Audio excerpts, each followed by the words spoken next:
10 വർഷത്തിന് മുമ്പേ 18 മാസക്കാലമാണ് പെൻഷൻ മുടങ്ങിക്കിടന്നത്.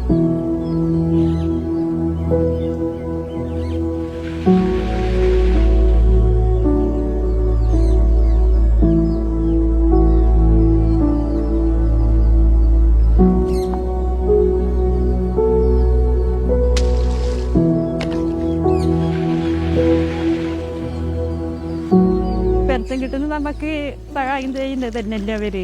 ഇതിനൊക്കെ എത്തിയിട്ട് നമുക്കൊരു മുടക്കമൊന്നും വന്നിട്ടില്ലല്ലോ ഇതുവരെ.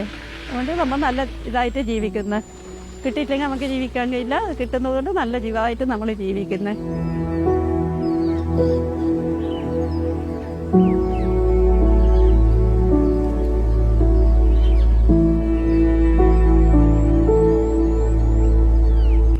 മാസങ്ങളോളം ക്ഷേമ പെൻഷൻ കിട്ടാത്ത ഒരു അവസ്ഥയുണ്ടായിരുന്നു. ഈ സർക്കാർ വന്നേ പിന്നെ ക്ഷേമ പെൻഷൻ വീടുകളിൽ തന്നെയാണ് എത്തിക്കുന്നത്.